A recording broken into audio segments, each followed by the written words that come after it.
Fala galera, beleza? Olha eu aqui de novo, vamos falar um pouquinho mais de alguns exercícios. Ó, na página 501 ainda, nós vamos trabalhar com o exercício 3. E aí ele é basicamente a mesma ideia do exercício 2, só que a única coisa é que um dos corredores, dos velocistas, dos atletas, está no sentido oposto. Então ele fala assim: considere agora que os dois atletas do exercício anterior se movimentam em sentidos contrários. Então agora, deixa eu pegar aquela minha moedinha marota. O que acontece? Eu vou ter o sentido contrário desses atletas correndo. Então agora eles não estão na mesma direção e sentido. Ou melhor, no mesmo sentido, né? Então eu vou chamar aqui atleta B e aqui o atleta A. Antes eu tinha feito que os dois estavam girando assim, ó. Um vinha para cá, o outro vinha para cá, né? Mesmo sentido. Agora, o que acontece? Eu vou falar que os dois estão em sentidos opostos, que é justamente o que o enunciado está dizendo. Então aqui eu tenho a velocidade de A e aqui eu tenho a velocidade B. Mas professor, o que vai mudar nisso daqui? Muda o seguinte. Lembra que eu disse? Aqui, ó, esquerda, sentido anti-horário, é o dito positivo. Então quer dizer que a velocidade A é positiva ainda. Porém a velocidade B nesse caso vai ter que se transformar o quê? Numa velocidade negativa. Então na hora que eu falar da velocidade angular de A, que antes era 3 sobre 50 radianos por segundo, continua. Sem problema algum. Só que agora quem que vai mudar? Muda a velocidade angular de B. Já que eu fiz ele no sentido oposto, então quer dizer que ela vai ser menos 1 sobre 20 radianos por segundo. Tudo bem? Tranquilo? A questão da função horária do espaço vai continuar sendo a mesma. Função horária do espaço. O espaço inicial era 0, né? Se eu tomar aqui como origem, mais... Então a função vai ser a mesma. A função inicial era 0, ok? Perdão, a posição inicial era 0. Aí eu falava φA mais a velocidade vezes o tempo. Então vai ficar 3 sobre 50 avos vezes o t. O que difere nessa minha nova função de B, a posição é uma a mais, ou melhor, meia volta a mais, então seria o π. Só que agora em vez de ser mais, vai ser o quê? Menos, porque a minha velocidade é negativa. Então fica menos 1/20 de t. Aquela relação de um chegar ao outro vai ser a mesma. Então quer dizer que a diferença entre as posições tem que ser equivalente a uma volta vezes k, que é a quantidade de voltas na frente. Lembra que a gente tinha falado disso no exercício anterior? Resolvendo isso, vai ficar 3 sobre 50 vezes t menos π menos 1 sobre 20t. Recordando, esse menos é para todo mundo. Tranquilo? Tudo isso tem que ser equivalente a 2πk. Ah, mas ele disse, professor, que o π valia 3, então a gente já pode substituir. Ótimo. Então aqui vai ficar 3t sobre 50 menos, ó, fazer a distributiva desse menos, vai ficar menos 3 mais t sobre 20, ok? Igual a 2 vezes 3 vezes k. Passo esse 3 para cá, vejo o que dá para fazer aqui. Eu vou ter então 3t sobre 50 mais t sobre 20 mais t sobre 20 igual a 6k mais 3. Então aqui eu vou multiplicar por 2 e aqui eu vou multiplicar por 5. Tudo que eu faço embaixo faço em cima, tudo que eu faço embaixo faço em cima. 6t sobre 100 mais 5t sobre 100 é igual a 6k mais 3. Aqui eu posso juntar os denominadores e somos numeradores. 11t é igual a 6k mais 3. Ó, coloco 1 embaixo, multiplica. O que eu vou encontrar? Eu vou ter então que 11t é equivalente a 600k mais 300. Professor, então aquele primeiro encontro, lembra? O primeiro encontro ocorre quando k for 0. Então isso vai ficar quanto? 11t igual a 300. t igual a 300 dividido por 11, isso dá um valor aproximadamente de 27,3 segundos. Ok? Já no segundo encontro, ocorre quando o meu K for quanto? 1. Então era só fazer 11t é igual a 600 mais 300, 900. t igual a 900 sobre 11. 900 sobre 11 dá um valor aproximado a 54,5, perdão. Eu coloquei 4 aqui, ó. Doido. 5 segundos. Ok? Então a alternativa que se encaixa aí é a alternativa A. Então, exercício 3, resposta A. Bora, povo. Próximo exercício, 4. O 4 diz assim, ó. Um parâmetro dos treinamentos a que o atleta do ciclismo de mountain bike precisa se atentar é a cadência que expressa a rapidez com que o atleta aciona os pedais, medida em rotação por minuto. Então é o nosso famoso RPM.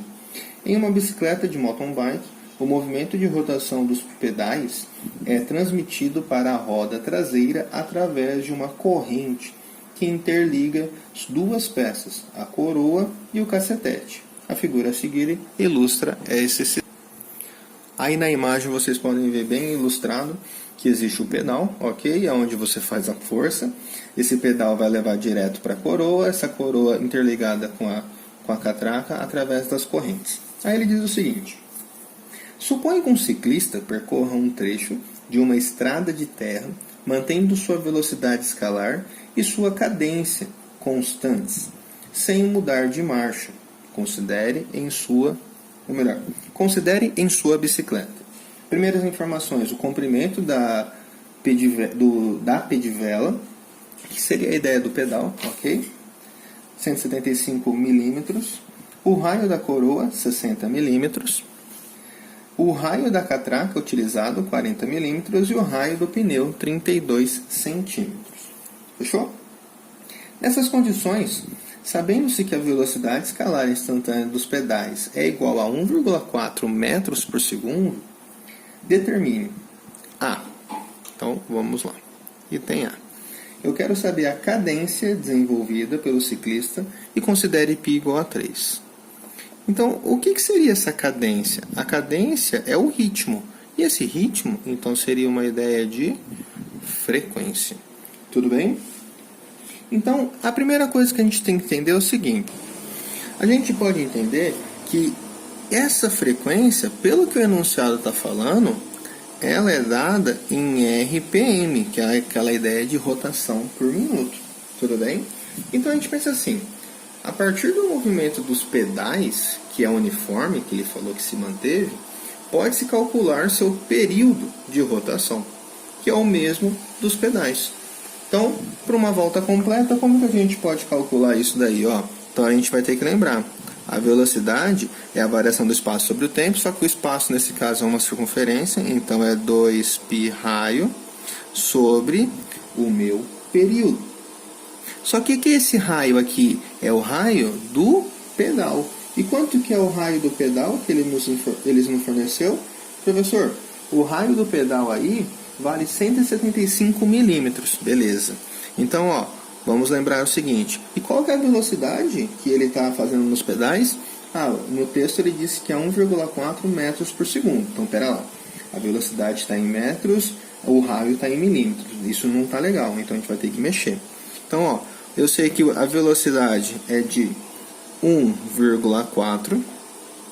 2, o π ele pediu para adotar como 3, tudo bem? E o raio, que era 175 milímetros, eu vou ter que transformar isso para metro.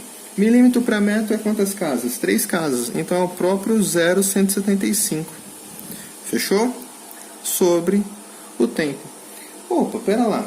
Só que escrever sobre o tempo não é vantajoso, porque justamente quem eu quero é a frequência. Então eu poderia reescrever essa função aqui, ó.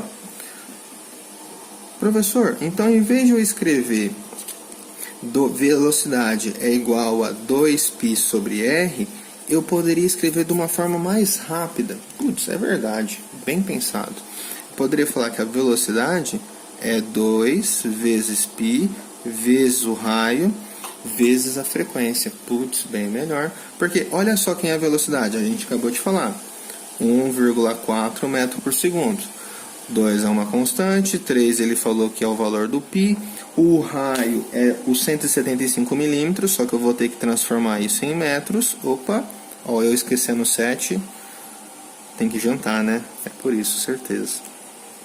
Então, ó, aqui vai ficar 175 vezes a frequência. Fazendo essas multiplicações, eu chego na conclusão que isso daqui vai dar exatamente... Ó, aqui vai ficar quanto? 2 vezes 3, 6. 6 vezes 0, 175.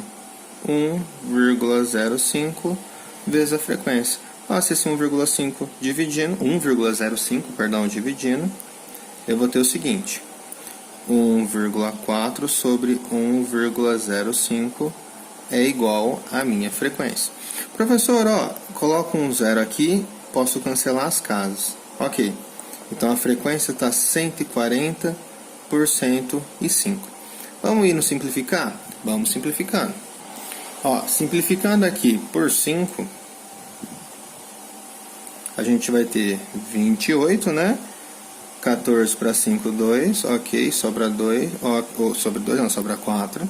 E aqui 105 por 5, duas vezes, ok, uma. 28 e 21, que por sua vez dá por quanto? Por 7. Então a minha frequência vai dar quanto? Aqui embaixo vai dar 3 e aqui em cima vai dar 4. Só que qual é o problema? Isso aqui está sendo por segundo, então seria aquela ideia de hertz. Putz, grila. A minha frequência é 4 terços em hertz. Opa, deixa eu alinhar. Aí. Mas a pergunta está sendo em RPM. Então como que eu faço isso? Para converter isso em RPM? Então vamos pensar no seguinte. Voltando, a mulher apareceu aqui pedindo ajuda. Voltei. Ó, então agora o que acontece? Essa frequência eu vou ter que transformar ela. Então vamos pensar o seguinte. O que é um RPM? Ah, professor, RPM é uma rotação por minuto. Ah, beleza. Então quer dizer que isso é uma rotação sobre 60 segundos. Faz sentido até aqui? Faz. Ô, professor, então quer dizer que uma rotação por segundo é como se fosse a trabalhar isso como sendo 1 sobre 60 o quê? Hertz por segundo. Então, pera lá. Então, eu cheguei na conclusão que 1 RPM é equivalente a 1 sobre 60 Hz. Se eu passo esse 60 para cá, eu chego na conclusão, então, que 1 Hz equivale a quantas rotações? 60 RPM?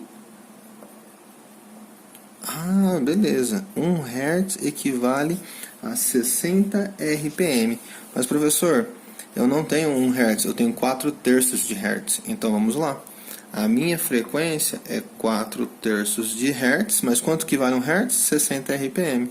Então, fica 4 terços vezes 60. Bem, 3 com 60 sobra 20. Então, quanto deu a minha frequência? 80 rotações por minuto. Ok? Ótimo. Só recordando, isso é o item A.